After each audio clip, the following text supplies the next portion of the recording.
लोगों को क्रिप्टो से होने वाले फायदे के बारे में तो सभी को पता है, लेकिन क्रिप्टो क्या है इसे समझना भी बहुत जरूरी है, क्योंकि डिजिटल मनी तो हमारे और आपके वॉलेट में रखा पैसा भी है, तो वो क्रिप्टो करेंसी से कैसे अलग है। इसे आपको बहुत आसान शब्दों में समझाने के लिए हमने ये रिपोर्ट तैयार की है, जिसे देखकर आप क्रिप्टो करेंसी कैसे अलग है उसे बेहतर तरीके से समझ पाएंगे।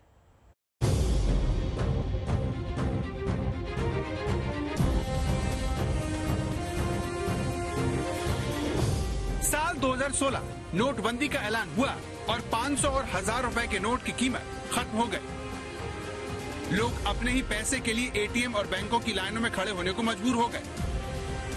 नोटबंदी के बाद देश की एक बड़ी आबादी डिजिटल ट्रांजैक्शन की तरफ चली गई, ताकि आगे से अगर सरकार दोबारा रुपए की वैल्यू को खत्म कर दे तो वो आसानी से अपने बैंक अकाउंट और वॉलेट से पैसे खर्च कर सके।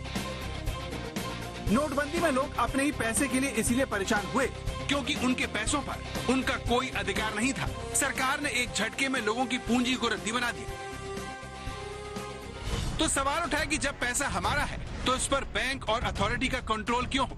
क्यों हमारे रुपए की कीमत सरकार की पॉलिसी से बढ़ने घटने वाली महंगाई से तय हो? क्या ऐसी करेंसी नहीं बन सकती जिस पर महंगाई का असर ना हो और मेरे पास कितना पैसा है ये बैंक में बैठे लोगों को पता भी न चले? इन्हीं सवालों ने क्रिप्टो करेंसी को जन्म दिया।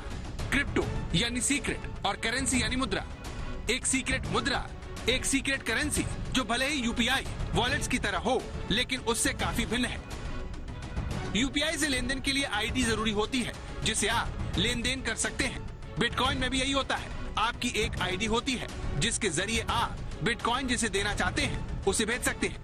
लेकिन बड़ा फर्क सिर्फ इतना ही है कि यूपीआई और वॉलेट में होने वाले हर लेन देन पर बैंक की कड़ी नजर होती है, लेकिन बिटकॉइन का लेन देन किसी एक एजेंसी के पास न होकर दुनिया भर के कंप्यूटरों में दर्ज हो जाता है और कोई बैंक और सरकार उस पर नजर नहीं रख सकती। क्रिप्टो करेंसी को लेकर दुनिया भर की सरकारों की सबसे बड़ी चिंता यही है कि इस पर नजर रखना मुश्किल है, इस वजह से इसका गलत इस्तेमाल हो सकता है। लेकिन ये तकनीक दुनिया में इतनी ज्यादा लोकप्रिय होती जा रही है कि एल सल्वाडोर जैसे देश बिटकॉइन को लीगल करेंसी के तौर पर मान्यता दे चुके हैं, यानी वहाँ पर आप बिटकॉइन के जरिए खरीदारी कर सकते हैं।